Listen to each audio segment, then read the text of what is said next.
No, it's okay. Are you All even right. gonna have a quorum? Five. Well, we don't have to, because we're not going to the quorum. Well, it's just a presentation. Yeah. That's right. Okay. Wow. You just want to call I it. didn't think we were gonna have a. We'll call it order and we'll establish that we don't have a quorum. Okay. Call this meeting to order. Do you have to do a roll call? Yeah. It's also done. Mr. Anderson. Changing plans. Ms. Capel. Yes, here. Mr. McDade. Ms. McNabb. Ms. Mumford. Mr. Norton. Mr. O'Connell. Here. Ms. Ray. And Ms. Stubblefield. Here. All right, 3 people is not a quorum, so no votes will be taken. This will just be informational Okay. tonight. Are we taking citizen comments? Nah. All right, well, tonight we're gonna hear the Marshfront Management Plan and Cheyenne's going to present. Thank you so much.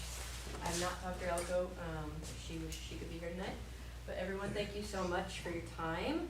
I'm Cheyenne Twilley, and I'm the Coastal Resilience Planner with Elko Coastal Consulting. As you probably know, Dr. Elko and I have been kicking off an update to the Marshfront Management Plan with the city. So Paula and everyone, thank you guys so much for being involved so far. Tonight serves as the first opportunity technically for public engagement, and we've invited 3 guest speakers as a way to collaborate with local experts to leverage knowledge and resources for marsh protection, monitoring, and restoration. The guests who have graciously agreed to join us this evening are Adam Bodie with SCDES BCM. Lexi Watson, Amanda Guthrie, and Matt Gorstein are here for moral support, but Lexi is giving a presentation on thin layer placement. And they're from South Carolina Sea Grant, and we also have Nick Plaisted with DNR's Oyster Recycling and Enhancement Program. You're going to hear from them shortly, but before we dive into our guest presentations, I wanted to briefly discuss one of the potential recommendations being considered. I got my fingerprint.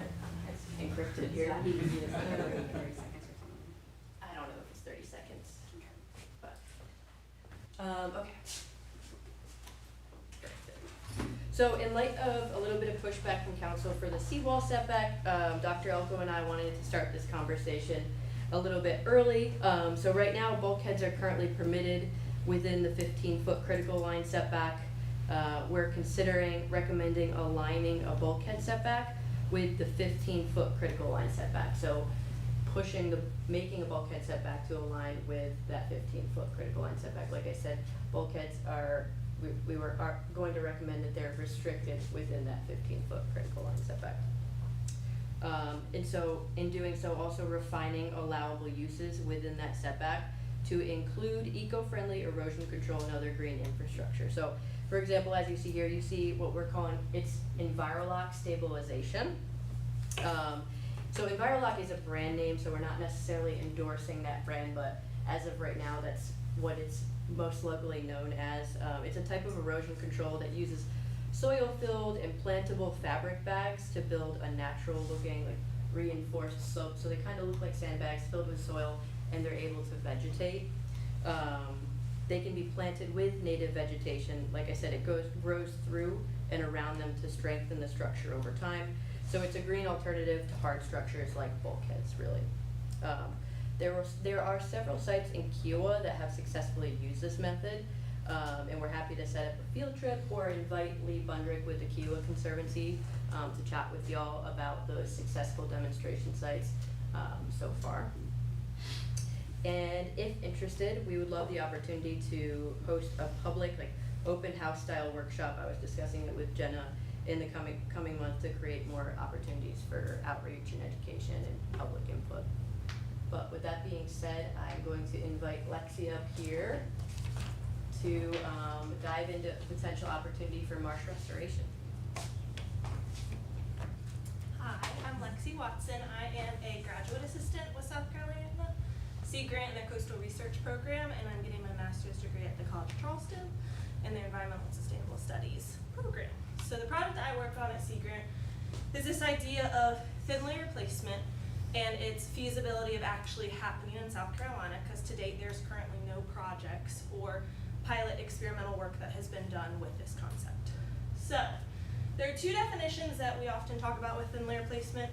One is from the Virginia Institute of Marine Science, and the other is from the USACE, that they have both similar but different concepts, and the base of what it comes down to is the fact that you would be adding sediment to a marsh that is currently not keeping up to the erosion rate that's happening due to different cases. So right now where we know it's being used in the US is in Maryland, New Jersey, Delaware, Louisiana, and Georgia. Louisiana is actually the first place in the US to have ever done it, and they've been doing it for like 50 years now. They did it because of the extra sediment. When they would dredge the navigation channels, they needed it to go somewhere, so they would just spray it on their marshes. It has now become a more permitted, more regulated option that can happen. There are two types of thin layer placements that you'll see. One is a low pressure and one is a high pressure. High pressure is often pictures that you see of it looks like a rainbow coming off of a dredge and will land onto the marsh. The low pressure comes out of pipe systems and raises the sediment. So, when to possibly use TLP, which is the short term for thin layer placement. This can be during times when the sediment is lacking, like I was saying, where it's not able to accrete as fast as it is eroding.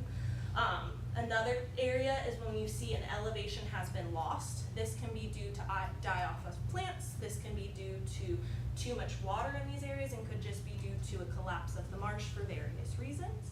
And then one of the last areas is when sea level is just too great. And in all cases, it's often a mixture of things that causes it. The most often used, though, is due to the sea level rise. So what we have learned so far over the last 2 years of our project, 2.5 years per project, is that vegetation responds really well when it's about less than a foot. In some cases, and in other states, you will see that they're doing up to 5 feet of sediment placement, but that is because they have very different marshes than we have in South Carolina. And we know for a fact that in a foot range, and as long as that's within the marsh range, that the vegetation will grow back through the sediment. Another is allowing for the natural process to happen. So this takes 3 to 5 years for you to really see your success. Meaning, for some time you're gonna see just this muddy surface and you're gonna be like, this doesn't look good, this isn't working. But in reality, it takes a minute for the plants to come back through. Another way that some areas do this to help with this recovery process is actually planting on top of the sediment. Sometimes that can increase the rate of recovery.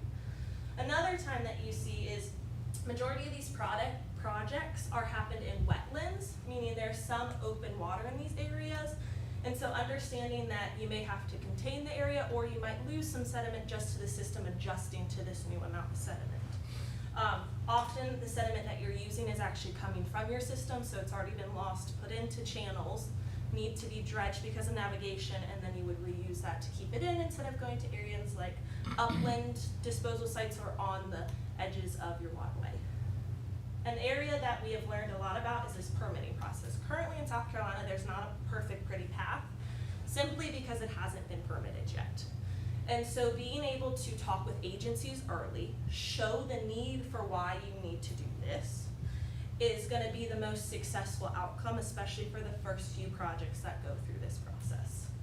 And then last is some challenges. So some damage to the marsh may happen during construction, but being able to know how you're gonna mitigate that's important, or being able to kind of roll with it so you have a plan as things are adjusting through the process, because some things might have to change that you weren't expecting.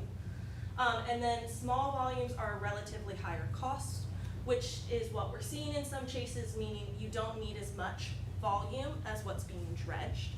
And so understanding how you can offset that so that the movement happens. So a little about our project specifically. So it's a 4-year-long project. It started back in 2023. It'll run through 2026. We got the source of funding through National Sea Grant as well as U.S. Coastal Research Programs.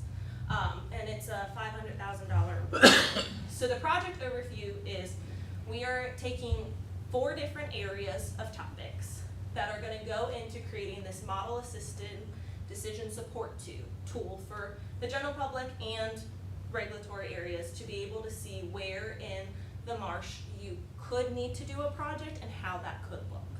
For our project, we are not actually doing any thin layer placement. We are just creating this tool for people to come to, this guide of kind of how it could go down, and then hoping that people will take it and run with it in a sense. And so we really want this tool work to help people and that it can be kind of the base of how the thin layer placement could possibly happen. Our project team is we have Sea Grant ourselves. We are working with a modeler from Louisiana State University who has created this modeling system of what sea level rise would happen as is, and then he can manipulate it to add sediment, and he can specify it to certain regions with data, so that can be very specific to South Carolina. We have people from DNR working with us, and then the College of Charleston who will be helping with the modeling face website of it. So this here is kind of the flow of the project. So we have 4 focus areas: our economic area, our regulatory area, our ecological, and our social cultural. All of these will play a role into the modeling and overarching tool, framework decision tool. The people underneath these are some of the partners that we have on our project advisory board, which is larger than just our team, to help advise us. There are people who sit in those specific areas within inside of South Carolina that can make sure we're not reaching outside of what's actually possible. And so where this could probably fit in with this project is one that you all could possibly be a modeling location for our project ourselves. However, though, that decision will probably have to come over the next 2 months as we're trying to really solidify the last few projects that we want to model for our project itself, so that we give our Louisiana counterparts some time to actually model, because it takes some time to specify areas. Another is that what kind of makes a good site is that we want it to have a form of resilience urgency. We want it to have a community benefit, which typically means that maybe the area that's being worked on would have some sort of benefit to the community. Is not just a marsh that hangs out on the waterway. We want it to have some more background. A navigation benefit, an EGS benefit, which has to do with a mixture of our ecosystem as well as what wildlife are there. A wildlife benefit, which has to do with, we would run a system to see how many creatures actually use that area, and is it a higher number, is it just a few, and then as well as the ecosystem urgency, which means what would happen if nothing was done there, and what is happening with sea level rise. We use a modeling system that's created by NOAA to see what happens in that area, and all those things give it a score when we're just looking at sites. And we want it to have these things because we really want it to be this overarching project for our modeling. Now, if you all were to do this on your own, it does not necessarily have to include these things. These are not required by the state or anything. They're just for our project specifically. And then the last was some information on a pilot project. So we ourselves will not be doing any pilot projects, as I mentioned. We are just hoping to get some information together that could possibly help you all. So if a modeling site is something that you all are interested in maybe us doing, that could help when you give your permit or application to the state of. We've also worked with Sea Grant, who they know we're working on this. They sit on our advisory council and say we worked with them. This is a project that they do believe has these qualifications. Here's a modeling output of what it could look like. Here's what it would look like without it, and being those types of information for your pilot yourself. But it would be something you all would have to create, and would have to be something you all would have to find the funding for. So yeah, that's a little bit about our project, kind of where we're at and everything, and how possibly it could fit in with you guys. So this is my email, and this is our project website. Do you all have any questions for me? Is that where we're at now? Cheyenne? Just Okay. information. I mean, are our marshes eroding badly? They're relatively healthy right now. There are pockets that certainly are areas of concern. These are also Um, just a little info card on our And I project. think that's something we're trying to get ahead of and mitigate. Okay, Yeah. so this is just in case we need it in Yes, the ma'am. future. We know what it is. Yes, I know Aaron and Eric and Jenna so far have expressed interest in potentially exploring the opportunity of a pilot project site here in Folly, which is why we invited Lexi and Sea Grant, but yeah. So who would do the assessment of where it is needed? Was that? That would be part of the model, Part correct? of the model? If you all were to be part of our project, that could be part of the modeling that we do. But outside of that, that would be more of a you all maybe work with people who use the waterway a lot where they've seen change. That's a lot of how our suggestions have been given to us, or it's somebody who specifically knows their need. They've done the surveying to that area to know, and then they've applied for something and been like, hey, we're gonna apply for this. would you all like to work with us? So I'm it, thinking we probably need more like data, like. the Correct, Yes. yes, Experts so, to say, this is the area, these are the 3 areas here that correct, so, seem to be. yes, absolutely, so part of the Marshfront Management Plan update, we have technical mapping, being supplemented to our plan, where they're running like marsh vulnerability, in GIS mapping. We're including a marsh, decision restoration matrix, identifying which areas need to be protected more or restored or monitored, you know what I mean? So that, we just did that for the town of Seabrook Island, and we plan to carry that mapping into this plan as well. One more question, just of interest on this one. So I think about the beach renourishment, and it really has to happen every 5 years, it seems like on average, right? So is this the same kind of thing? There's a first round of the project and then there's a maintenance for? so a long not time? necessarily. We don't have a direct answer for that. In some places, they plan to kind of put the sediment and hope that that's enough to set the marsh up for success and keep going. In other states, they've done it where they do smaller amounts and then plan, in 20 years, we know we're gonna have to put more on it. It's really a case by case and more of a state decision that we've seen, kind of what the state is willing to allow thickness wise, kind of ends up for how you plan for that. Probably here, we would go on the lower scale because they're newer projects and we're not sure how South Carolina will respond, but that doesn't necessarily mean we would need to do a second round. We might see in South Carolina 1 round on a thinner is enough. We don't know yet though.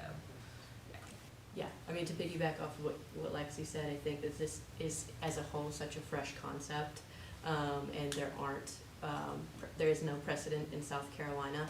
However, there are factors taken into consideration in the early phases of the plan so far, like how is boat weight gonna play into a factor of this, stuff like this, and all other factors, so just something we need to consider moving forward, especially when we map the vulnerable areas of the marshfront. Yeah. Hey y'all, Matt Gorstein, also with South Carolina Sea Grant. I think Lexi did a really great job explaining our project. I think a couple other things that are going on that are important, right? So this is a fresh concept, Cheyenne alluded to this. It's, we can think of this as another one of those green infrastructure, nature-based infrastructure kind of options that are out there when we're dealing with things like climate, dealing with things like sea level rise. The other thing in play is that Army Corps ports, marinas are always dredging up sediment up and down the coast, Folly Island including, and they always need a place to put that sediment. And a lot of those upland areas or disposal zones are getting full. And so Army Corps and other people are also interested in is there another place we could put the sediment? Can we help, help the marshes keep up? And so there's, I think, opportunities, to leverage here. So just wanted to add that point. That's great, thank you, Matt, appreciate that. Okay. Cool. Thanks for having me, guys. Yeah, thank you. Yeah, no problem. Thank you. Next we have Adam. Thank you so much. Yeah, I appreciate the opportunity. My name is Adam Doty. I'm coastal planner with Bureau of Coastal Management in our Charleston office.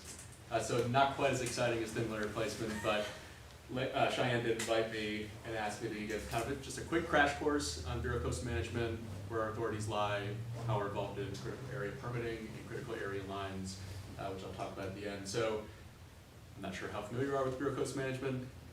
Very familiar, not as familiar, iffy. Okay, I just wanted to gauge how quickly I should go through these introductory slides. So, South Carolina Department of Environmental Services, Bureau of Coastal Management, formerly OCRM, we're the state agency responsible for implementing the South Carolina Coastal Management Program. You can read our legal authorities. Our jurisdiction falls within the 8 coastal counties. I'll talk about our direct permit authority in a minute. We have indirect permit authority that falls within our coastal zone consistency program for the 8 coastal counties. So any land disturbance, development, Chick-fil-A, gas station, our staff gets involved to ensure that those are consistent with federal, state, and local permits as well. Coastal Tidelands and Wetlands Act is our statutory authority, and then Coastal Division regulations are our permitting authority within those sections. So in general, our office, our bureau, we have 4 regulatory sections.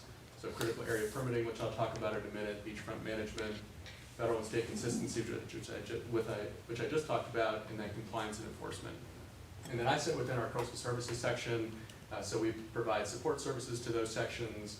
We do planning, outreach, and engagement, such as working with Cheyenne and Nicole on these type of fantastic activities, and then coastal program enhancements as well. So we have a number of projects, abandoned vessels, marine debris, coastal hazards, that we work to enhance our coastal program. So I mentioned our indirect permitting authority, direct permitting authority.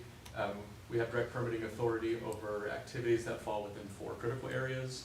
So those are coastal waters and tidelands, marsh, which I'll talk about in a minute, and then the beaches and beach dune system, and then also our jurisdiction goes out to the 3 nautical mile line, which is considered the state waters of South Carolina. So coastal water critical area includes saline navigable waters below the mean high water mark, which are subject to ebb and flow of the natural tide. These are your harbors, bays, inlets, rivers, creeks, as I mentioned, also ocean waters out to 3 nautical miles. And then more of interest to this discussion would be the tidelands critical area. So these are all non-beachfront areas which are at or below mean high tide.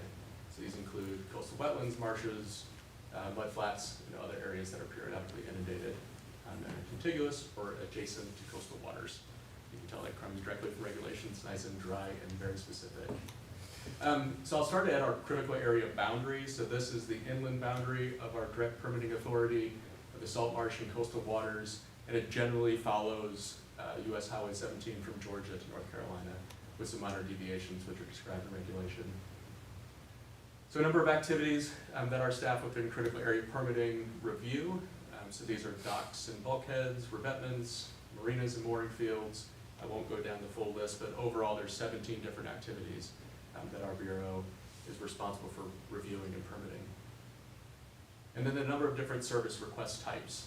So critical area lines, which I'll talk about at the end of these slides, maintenance and repair, dock master plans, permit transfers, permit extensions. So a lot of different activities in addition to those permits that our staff are involved with reviewing.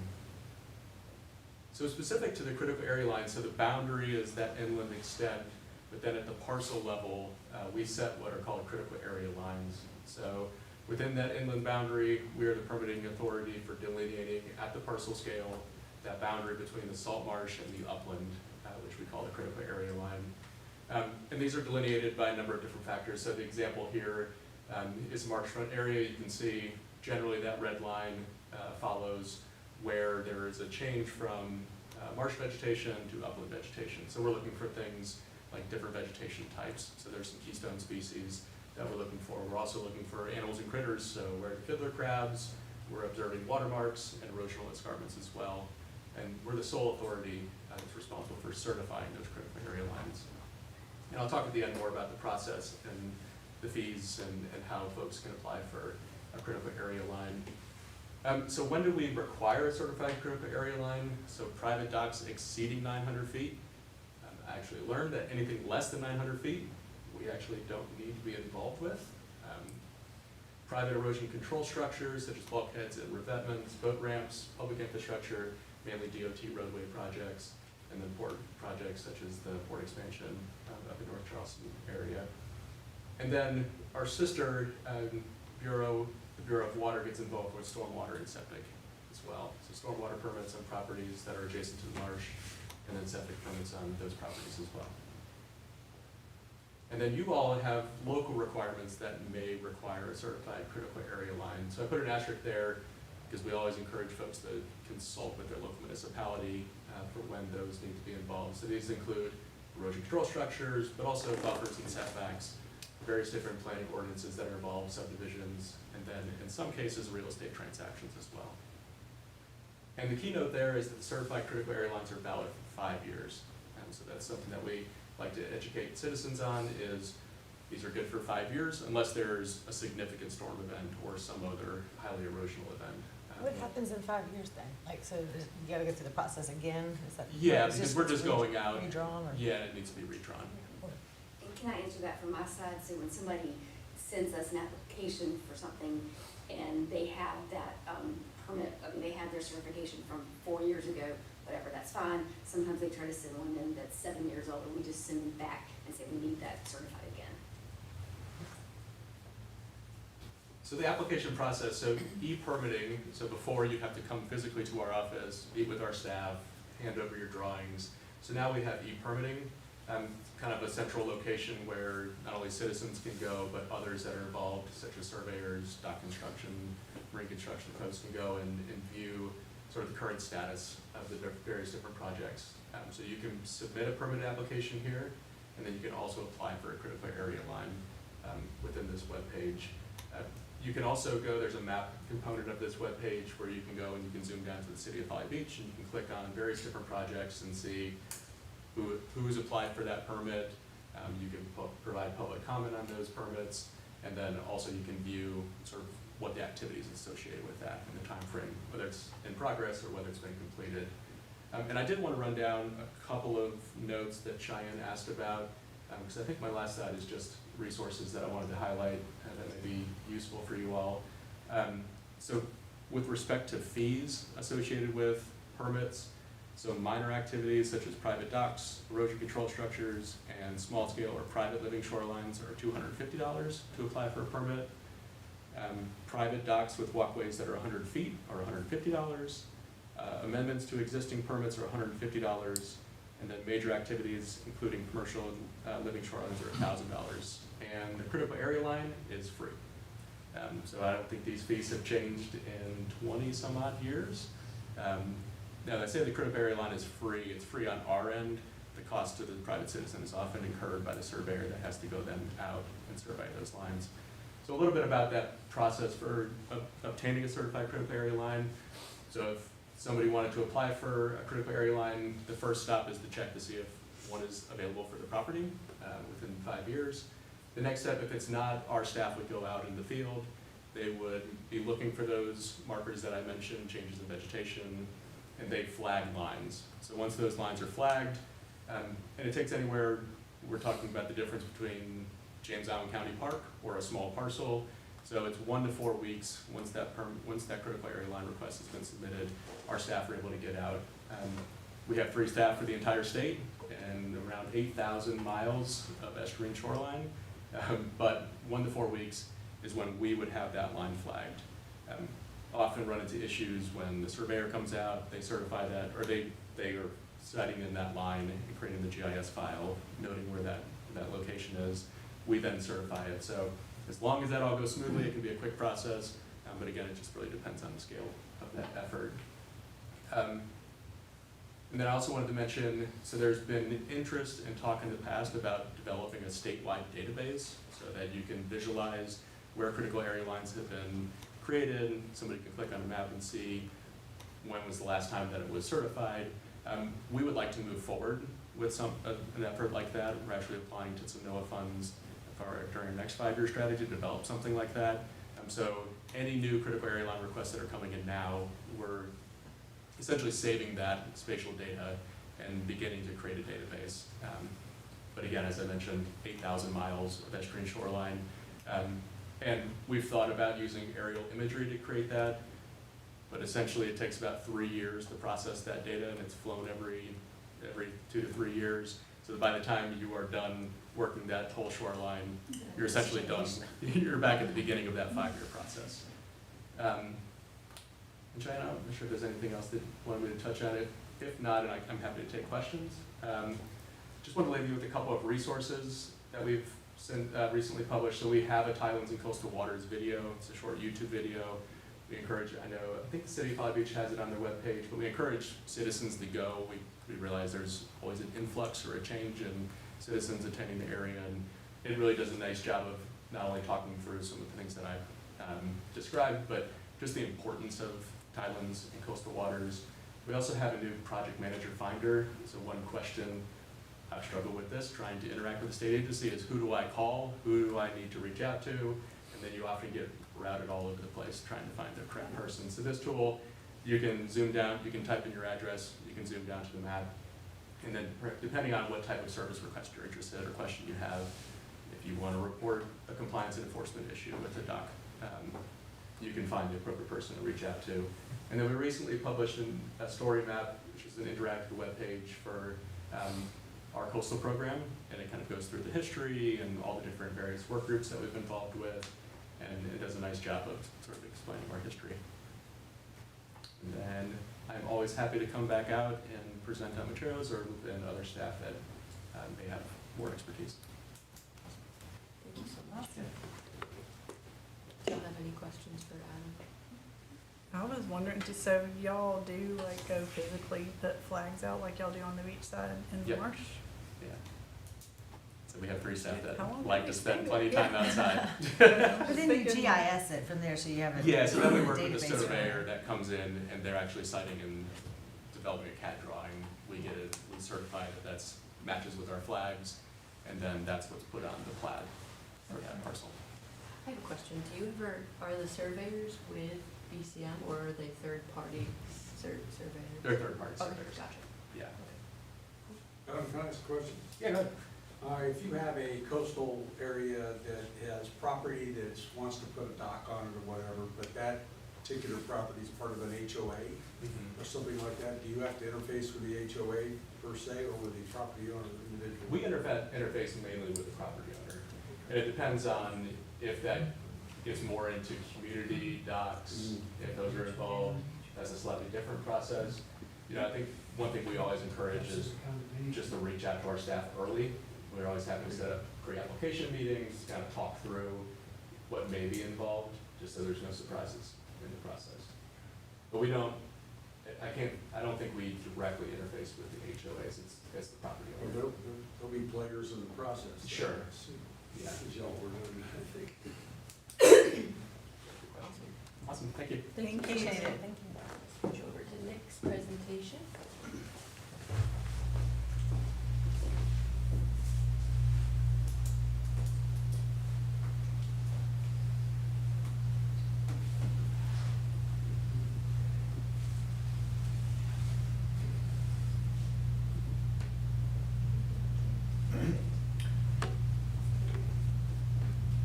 Yep. So I'm Nick Playstead. I am a wildlife biologist for the South Carolina Department of Natural Resources, and specifically I work with the SCORE program, which stands for South Carolina Oyster Recycling and Enhancement Program. I literally could talk for an hour and give you the whole spiel of what we do, but I'm going to condense that and give you the shotgun approach here in 10 minutes. I'm going to go through basically all the ways that we include volunteers in our process and kind of highlight what we do and why we do it as I kind of go through these volunteer processes. So we are a community-based restoration program, meaning we use volunteers, once again, through the entire step of our process. We're trying to encourage this conservation ethic by providing these stewardship opportunities and really, you know, helping people to kind of engage with that sense of place. We work with everybody. This is my team right here. But we work with everybody from elementary school kids all the way through retirees. We have so many ways to get involved. We've been doing this for about 25 years.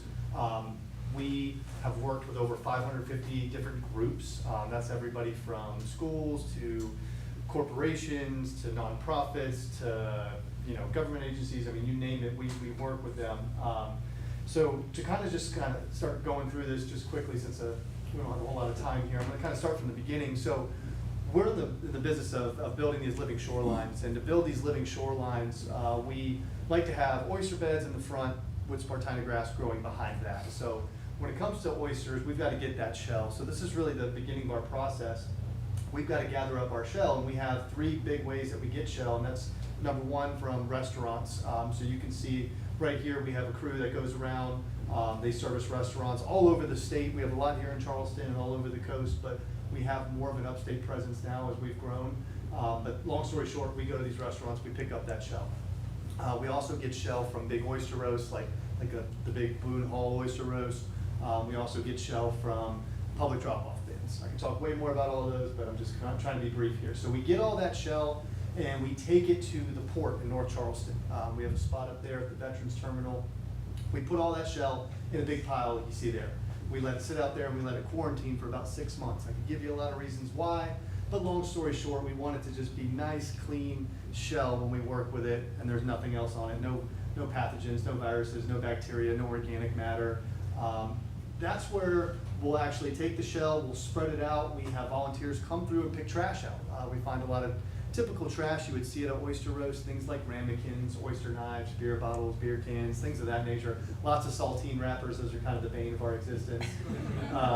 So we pick that trash out because obviously we don't want to put trash out in our waters. So we'll go through, because once again, we're trying to just have nice, clean shell, and then we're going to be very strategic about where and when we place that shell. But first we have to get that shell ready. So we have a variety of different restoration methods that we use. For sake of time, I'm just gonna highlight like 2 or 3 as we move through here. This has been the bread and butter for a long time, is making these shell bags. And there were some slides earlier in the past 2 presentations where you could see some of these shell bags in the Living Shorelines piece.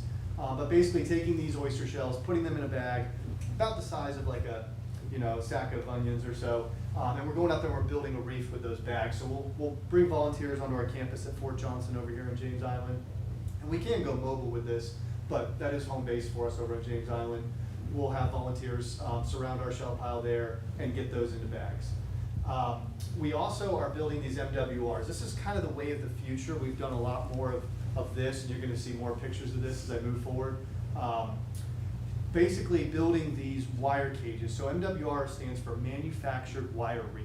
And like you see here, we use these pneumatic air tools, we use this galvanized wire, and we use, this was an old iteration, we have a newer iteration of this, but same concept, where we're putting oyster shell inside of them. We also put coconut husk inside of them. That helps to retain sediment and help with the erosion piece. So I highlight a lot of stuff with Mingo Point in this presentation. I did a big project with them last year, but this was our final day. So we went to Mingo Point for 5 sessions last year, and we built 130 of these MWRs, and then we ultimately deployed them at Mingo Point. So that's the next stage, is deploying these things. We can take these bagged shells, we can go out there and build a reef like you see here. And once again, we're using volunteers for all of this. So our footprint is very minimal. You could do a lot of these restoration techniques with big, heavy equipment, but that's not what we're about. We use people power. We like to go out there, we're using volunteers, so we're not doing any, very minimal damage to the marsh, very small kind of carbon footprint when you look at it that way, and then also we're engaging all of these people, we're explaining why we're doing this work, and we build these partnerships. So here's the shell bag deployment. Here though is an MWR deployment, which I'll show you several pictures of, just to kind of highlight a couple things. But we're going out there and we're building these reefs. So here was, some of these MWRs kind of stacked up at Mingo Point that day before we went out there and started building them. We took walking boards out, which are, everything that I'm showing you is really site dependent. It's a case by case basis, but on average, we're using these walking boards to walk through the bluff mud. We're using volunteers to carry them out there. Once again, you could go out there with heavy equipment and you could do this work, but that's very invasive. We don't like that. We like to use volunteers. So we form these a lot of times, depending on the site, we'll form kind of what we call the human zipper, which is just this long chain of people, kind of like a bucket brigade system where we're passing things down to get it to the site. And we're placing these. With these MWRs, you'll see kind of the pattern emerge here, but we basically put these MWRs in a checkerboard pattern like you see here. So this was a site that I scouted at the beginning of last summer, and they were seeing a lot of erosion. And that's really the impetus that gets us to a lot of sites is we get people telling us, hey, we're seeing a lot of erosion, or we're seeing marsh dieback in this area. What can we do about that? And by putting these living shorelines out there with the oyster piece, whether it's a bagged oyster reef, whether it's a natural oyster reef, or whether it's MWRs or some other kind of substrate, it's gonna help to mitigate those erosion effects, because what happens, you'll notice here, there's coconut husk on the landward side of all of these, and sediment will actually start to build in behind these on the landward side. So we see that elevation start to rise, and then we can come back in and plant Spartina grass, and I'll talk more about that in a second. Also, oysters will attach, and they're gonna grow on this substrate, and that's why we use oyster shell, because that oyster shell has calcium carbonate in it, which is really like a chemical signal that cues larval oysters to settle on that and to grow. I could talk a lot more about that, but that's just the very short version of it. And we get a lot of ecosystem services from this. We get that sediment to build up to help fight the, mitigate the effects of erosion. It creates excellent habitat. Oysters are a keystone species because by them settling on these reefs, or settling on these structures and building the reefs, there's lots of little nooks and crannies for little critters to live. So little invertebrates live in there. That draws in bigger things that want to eat them. That brings in more fish. That brings in more birds. And so the next thing you know, you actually have this whole ecosystem that's congregating around these oyster beds. And it all starts because there's lots of little nooks and crannies for little things to hide. So for that reason, oysters are called an ecosystem engineer. They're a keystone species.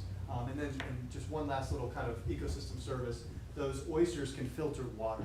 So one adult oyster can filter 2.5 gallons of water per hour. So extrapolate that by the thousands and millions of oysters you would have on a reef like this. It's excellent for water quality. So just a couple more pictures here. You can kind of see us all taking we do stake those down, whether it's bags or whether it's MWRs, we stake them down with rebar so they're not moving. You can see volunteers doing that there. Some sites we have to bring boats to. Some we can get there by land. It just depends on the site. I have to go out and scout and kind of, look at those variables and come up with a plan. So we do it by land. This was actually a land-based site. We were actually able to pull the trucks right up, which was super easy. This was a very, very easy site for us. But sometimes we have to go by boat. But you can kind of see the final product there. And all that area, behind these is going to fill in with mud and ultimately fill in with Spartina grass. And then everywhere where you see that checkerboard pattern will ultimately become, an oyster reef. That gap there in the middle, we left that alone because there was a little natural reef right there. And that will all just kind of, converge and be one contiguous reef. To switch gears a little bit as I get towards the end here, I'd be remiss if I didn't talk about Spartina for a minute, because that's another part of the living shoreline that we do. And this is where we partner with Sea Grant. I do a lot of work with from Seas to Shorelines and their program. I work with schools a lot in my role specifically. But this all starts in the late fall to early winter. We're going to go out with volunteers. We're going to pick seeds. And we can do this anywhere. Anywhere there's Spartina grass, we can go out there. This is really satisfying. It's one of the easiest things you can do. You go out there with a plastic bag and you just run your fingers up the stalk, the seed head there, and they literally fall right off in the bag. It's very, I find it very satisfying. We'll put earbuds on, listen to some music, go out there and do that.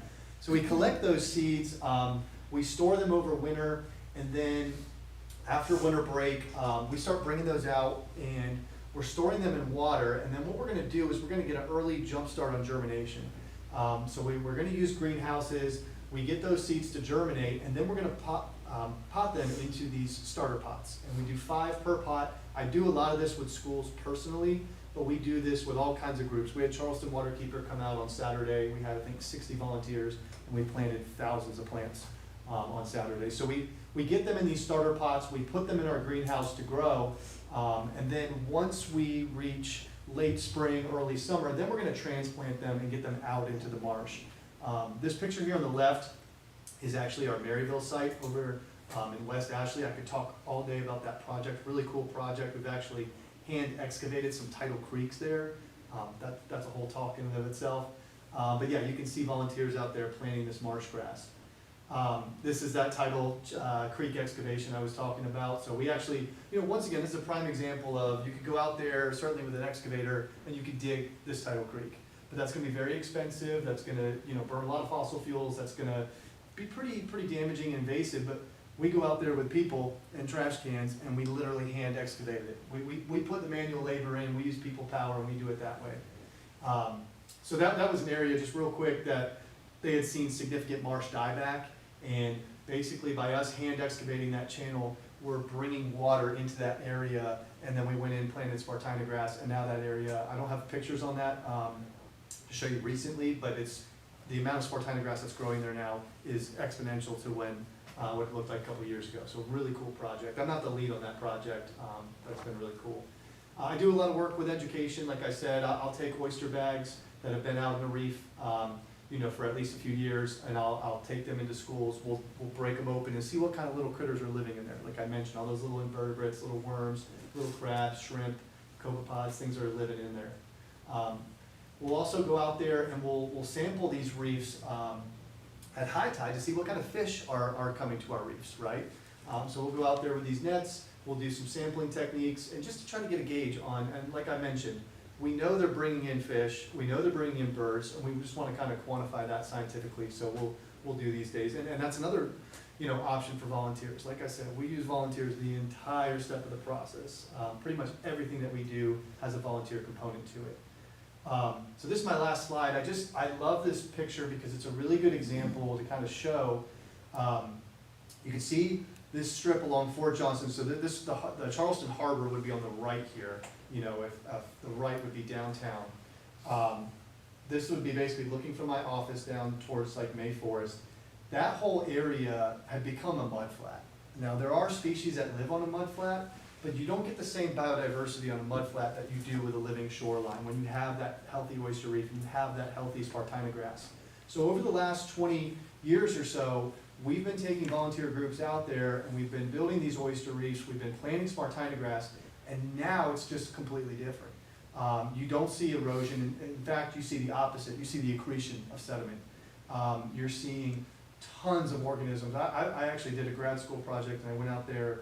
It was basically a bird watching kind of project. And the amount of birds I saw every species you could possibly imagine, you know, around here in this area, visit this spot in just a couple days. I saw bald eagles, I saw oyster catchers, you know, herons, egrets, you name it. I mean, I could go on and on. So really cool stuff when it comes to wildlife. So that's the very, very shotgun approach. I could talk all day about this stuff. So I'll entertain any questions if you got them.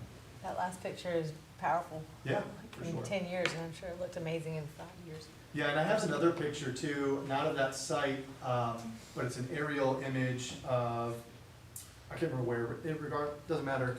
You can see really clear as day because there's a control site and there's an experimental site, and you can see with the experimental site how much sediment actually was accrued. So you're getting the opposite of erosion, which with sea level rise, you know, with climate change, we're all fighting that fight. We're all fighting this erosion piece, and this is a great tool in the toolkit to kind of fight against that. I can say I've actually volunteered with you guys before. It's Awesome. a lot of work, but it's so fun, so Yeah. rewarding. I can see a community thing. I mean, it's amazing. Yep. Appreciate Do that. school field trips and stuff like that? Oh yeah, no doubt.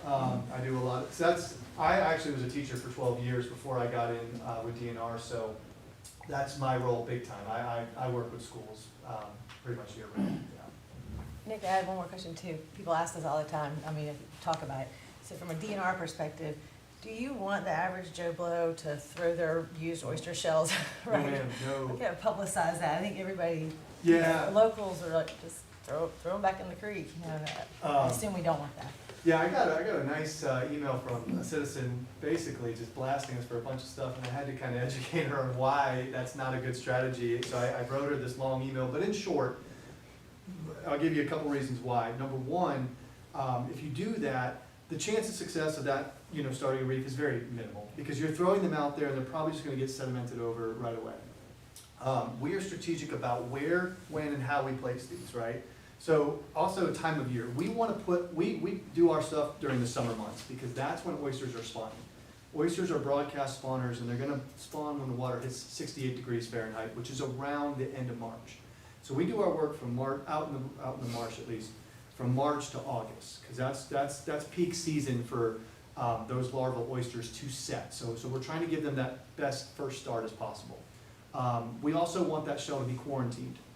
If you you buy shells from, let's say you buy oysters from somewhere, they might come from the Chesapeake Bay, they might come from the Gulf of Mexico. There could be bacteria, there could be viruses or pathogens that are not native to our waters, and by you just throwing them out there, you're introducing that to our waters, which could have a very detrimental, you know, effect. So we want to quarantine them first. We want them to sit there and just bake in the sun and you know, be nothing but clean shell. And then lastly, by the way we get them prepared by either a shell bag or an MWR, we are raising them in elevation. They're not just going to get sedimented over, and we're constructing them strategically to where they're going to have the best chance at actually forming a reef.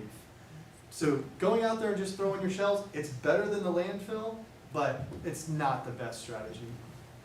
Taking those shells, taking them to a public drop-off bin, throwing them out there, letting us work with them is your best way to make sure that's done most efficiently. Yeah. Is there a public drop-off bin on Folly? So that I don't know. That we could look at our website. We have sites all over the South, or drop-off bins all over the state of South Carolina. I know there's one on Fort Johnson. I don't deal Solar with. agreement, is that official? Okay. Yeah, DNR. One Okay. good. That's I what just we don't have usually them all take, a solar memorized. agreement at the very end down there. I'm not the one that goes and services those bins. That's like, you know, I'm on the other end of I'm the one going out in the water and deploying this stuff. So the There's not one recycling on side. Folly. No, it's Solar though, that's the closest one. In Fort Johnson. Yeah. But yeah, you can go on our website and you can see every drop-off bin in the whole state. I don't know them like that. I just like that too. It's a good thing to share out with the community as well. Mhm. Yeah, for sure. And there's also, if you ever do that, there's a QR code you can scan, do a survey, and get entered into a chance to win some prizes. And I've heard people won like River Dogs tickets and stuff like that. So pretty good prizes for recycling shell. Yeah, well, thank you so much. Yeah, no problem. Interesting, thank you. Yep. Thank you so much, Nick. Actually, I met with the Sunset K Marina managers recently, as we consider them key stakeholders in the plan and doing outreach. And they actually asked about oyster drop-off bin. So it would be awesome, actually, if maybe we included that as one of the recommendations in the plan. That would be pretty cool and easy to implement, probably. Yeah, no doubt. Awesome. Well, thank you guys so much. Those were amazing presentations, so I'm super grateful for y'all's time. If you have any questions for me or for Nicole, please feel free to email us anytime, and we're happy to come back. Looking forward to doing that public drop-in workshop within the next month or so. But, yeah. Cool. So what's the marsh management plan? The Marshfront Management? Yeah. It's what we're developing right now, so it's a Okay. set of goals, actions, and recommendations that we are working with Aaron and Eric and Jenna to. Okay. So the presentations we saw today might be a consideration for the Correct. plan that you're developing? Correct, Okay. yeah. So this is essentially an opportunity for education and outreach to present what opportunities are available for marsh protection and restoration and monitoring. And we carry these goals into the Marshfront Management Plan. So our 5 main goals are engagement, monitoring, protection, restoration, and adaptation. And we're basing all of this expertise, leveraging these partners based on our main goals. And we populate those goals with the key recommendations. Okay. So everything you heard today were tools that can be used in the toolbox to protect the marsh. Okay. And they, yes, will eventually end up in the marsh management. What's the timeline on the plan, I guess? So it's gonna wrap up around September. Okay. Yeah. So, Yeah. Yeah, just like the dune management plan that you've read before, it's a very similar format. In fact, the 5 key goals that we use in the dune management plan, we're aligning with the other local strategies such as the marsh management plan, just to keep consistency. okay, makes sense. And will we get a copy of all these presentations for, as follow-up? Yeah, I'm thinking if I want to put them on the website perhaps with this with the audio, but I could email them out very easily. And if you would like that marsh cross-section that I showed y'all with the Envirolock stabilization, I would be happy to print that out as well. Mhm. Cool. Thank you guys so much. Thank you. Nice job, everybody. Interesting. Well, then our meeting is adjourned. That's it. All right. Very formal. Thank you, Thank you all. everyone. Yeah. Very nice to meet you. Good to meet you I thought we were again. Yeah. hearing the marsh management plan. I thought we were gonna hear the plan too. Okay. Thank you, sir, I appreciate it. Thank you. That's what I thought Thanks too. for all the work you're doing. Thank you so much. Yeah. Yeah, what's interesting is not voting on anything else, maybe the election on it. Well, I don't think it will. Right. Just to keep us in the loop, I guess. Keep us informed. How are you? Good, good. What is that? Appreciate y'all. How you doing? Good. Did she say how much the Envirolock was compared to regular? Did she say what? How much that Envirolock stuff costs relative? Yeah, that's, Yeah. Go all I just had to believe it. She had to dig out where you're putting them, then that would probably make sense to me. You just gotta dump it on there. oh, no, yeah, and I was thinking it was almost like a mission thing. Bags of We're soil. like the same thing. Yeah, it's a bags of soil. Yeah. I need to get your number, Nick, right, Kristen? Yeah, so just a lot of education.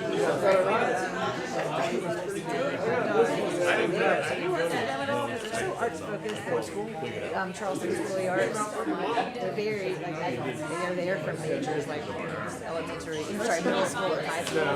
Where's that located? It's North Charleston. Yeah. It's one of the best schools in the state, but it's also. It's right beside it. Oh, Right beside it, so they're, yeah, they're actually very much related, but.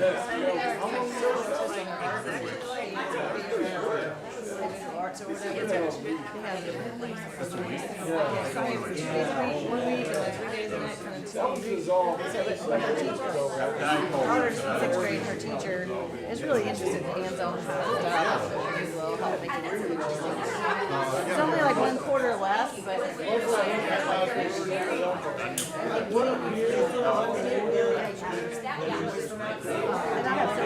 about just more around really visual, like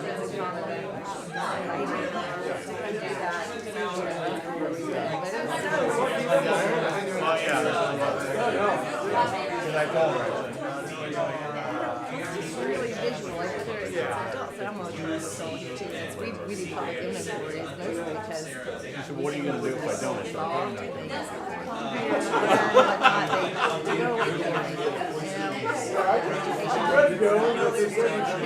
Once again, that's like the crux of why we need to we can certainly, without volunteers, hire more staff, use big equipment, but It costs less, but you benefit so much more by being involved. it isn't calculated, but yeah, it's that snowball effect because we always get such good feedback from volunteers. They're so like excited to learn, and go share that with somebody else and then word of mouth spread. The other thing is, honestly, our age, we're interested in, I don't know, Jason, 5 years.